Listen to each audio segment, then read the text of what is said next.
ינקלה, איך אתה נוסע?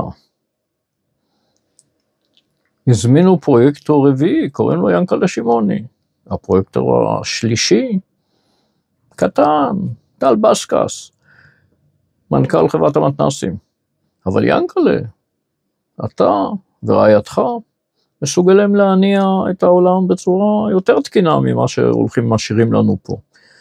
אבל אתה החלטתם, אתה ורעייתך, לטייל ולשבור שבר ולהגיע לאוסטרליה, ארץ נהדרת, היא צריכה להקים שם טלוויזיה קהילתית, אז הזמינו אותך.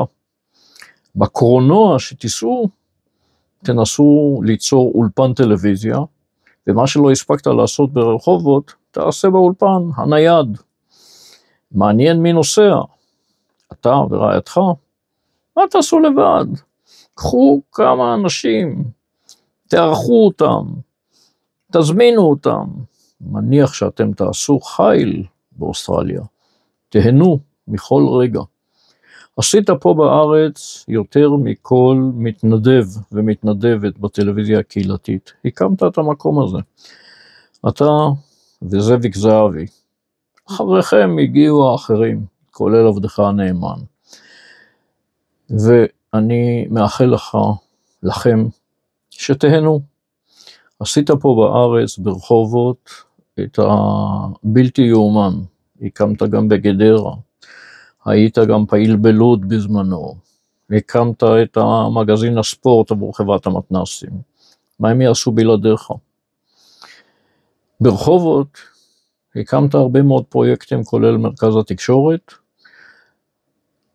יזמת הרבה מאוד תוכניות חברתיות, הרבה מאוד תיעודים, עשית, הפקת בצורה עצמאית, ועכשיו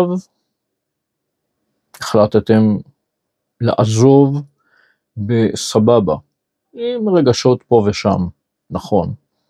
אני מקווה שכל המשפחה מרגישה בטוב, שתצליח לשמור על עצמה פה במה שמתרחש, ותנסו לא לשמוע חדשות ולצפות בהם כל הזמן. אל תעשו את זה. קל נורא לייעץ, קל נורא לומר, גם אני ממרום שנותיי ומעבודתי כעובד סוציאלי. לפעמים זה יותר גדול עלינו, מהרגשות שלנו, אבל תשתדלו ליהנות, ומדי פעם אם תרצו לשמוע חדשות, מניח שבני המשפחה ידאגו לכם.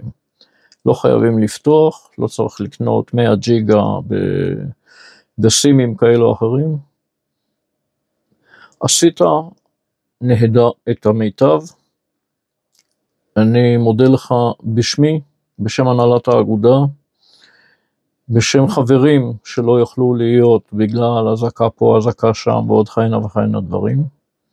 אני מחר עוסק באיזשהו תיעוד מקו ראשון, לא אוכל להיות איתכם, אז הרבה אהבה, חיבוק וירטואלי, ושתהנו.